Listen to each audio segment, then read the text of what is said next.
break in the Tory Lanez trial. We had opening statements. Opening statements are still actually going. We had to pause midway through for lunch. Better than TV. If you watch the prosecution's opening statement, you would say guilty. If you then watch the defense's opening statement, you would say, what the hell is the prosecution thinking, charging him? Basically, the prosecution started with this story. They said that, hey, they're all at the party, and Tory is leaving the party with Meg. They're in the car.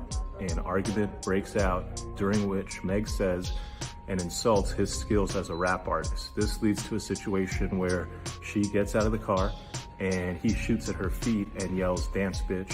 And then she ends up at a hospital, and a doctor takes out 3 fragments of bullet wounds from her foot.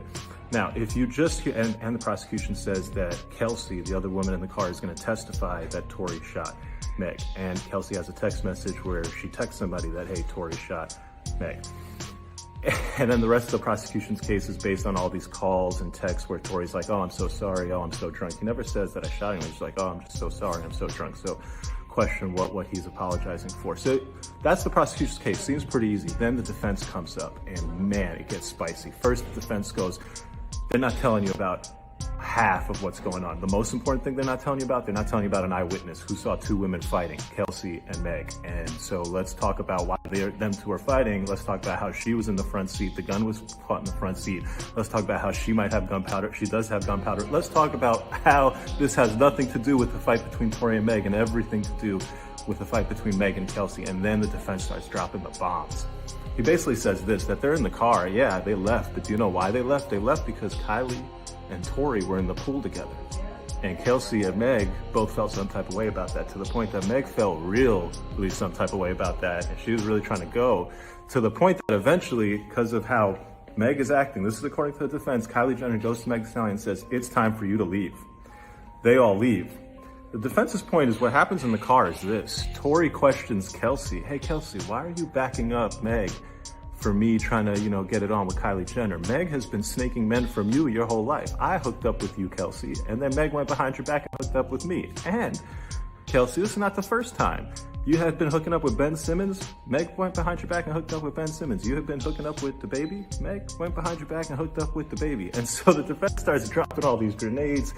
The crowd is captivated. The jury is like, oh, what's going on? And there's every reason to believe that there could have been a fight here, not between Tory and Meg, but between Meg and Kelsey. And the shooting could have not been Tory. It could have been done by any one of the other people in that car. What does all of this mean? Well, I'll tell you a couple things. First, Corey Gamble, Kris Jenner's husband, is going to testify, so this will continue to be must-see TV. 2, the judge is terrific. I expect a very fair trial. The lawyers on the defense side are terrific.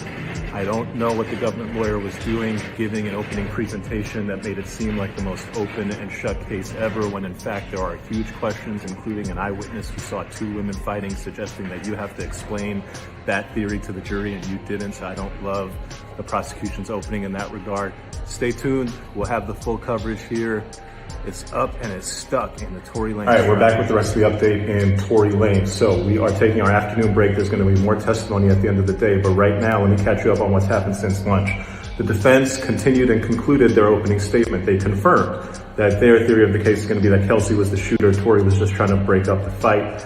Then the prosecution went up. They put on a police officer as their first witness. This is the police officer who arrived at the scene of the shooting. He testified about how he saw gun casings, blood spatter. This was a big mistake in my opinion, because the defense attorney ended up tearing this police officer's testimony to shreds. He basically got the officer to admit that they did not use the proper evidence markers to mark and identify the location of every piece of evidence. So the police cannot tell you where blood was found exactly in relation to the gun casings, where, based on the trail of blood, the victim would have walked around.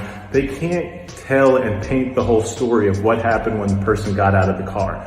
Why, if you can't paint that story, why, if you didn't use the evidence markers, why, if you purportedly have a very simple case, did you waste your time making your first witness a police officer whose testimony is going to get torn to shreds by the defense attorney? Big mistake in my opinion, if you ask me. From here going forward, the defense will always be able to point out that the government's investigation is completely incapable of telling the jury about the movement of the victim outside of the car. So if you're trying to inject reasonable doubt, alternative theories, you've now done a great job setting it up that the government's story has holes in it.